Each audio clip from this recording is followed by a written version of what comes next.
పోలీసులే కాకుండా సామాన్య మనుషులు కూడా ఎవరైనా తప్పు చేస్తున్నారంటే కనుక వాళ్ళని అరెస్ట్ చేసే అధికారం ఉంది.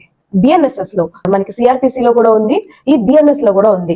సెక్షన్ 43 ఆఫ్ బిఎన్ఎస్ఎస్ అన్నమాట. Private person can arrest and offender non bailable offences అనమాట. నాన్ బెయిలబుల్ అని అంటే రేప్ గానీ, మర్డర్ గానీ, హీనియస్ క్రైమ్స్, ఇప్పుడు దొంగతనాలు గానీ, ఫిజికల్ గా హర్ట్ చేసినా సరే, సో ఇట్లాంటివి ఉంటాయి. మన కళ్ళ ముందు ఏమైనా జరుగుతున్నాయంటే ఇమీడియట్ గా రియాక్ట్ అయ్యి ఇమీడియట్ గా వాళ్ళ రెస్క్యూకి వెళ్ళి వాళ్ళ దగ్గర ఏమైనా వెపన్స్ ఏమన్నా ఉన్నాయంటే కనుక దాని నుంచి సేఫ్ గార్డ్ చేసుకుంటూ మనకి లీగల్ గా ఒక కామన్ మ్యాన్ కి ఉన్న ప్రొవిజన్ ఏంటంటే ఎక్కడన్నా అఫెన్స్ జరుగుతుంది, అది అఫెన్స్ జరుగుతుంది మన కళ్ళ ముందు జరుగుతుంది అంటే కనుక దాన్ని రియాక్ట్ అయ్యి దాన్ని వెంటనే వెళ్ళి ఆపడానికి ప్రయత్నించవచ్చు.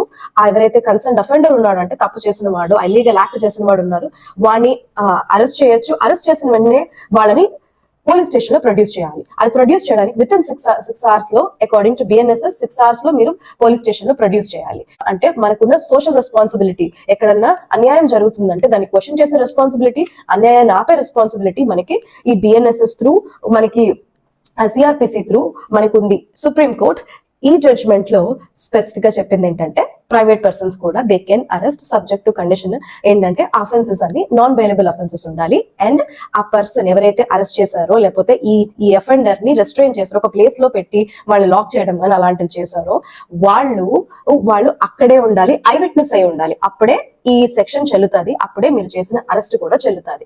లేదంటే గనక అది ఇల్లీగల్ గా ఒక పర్సన్ ని పెట్టినట్టు. It comes under kidnapping and illegal detention.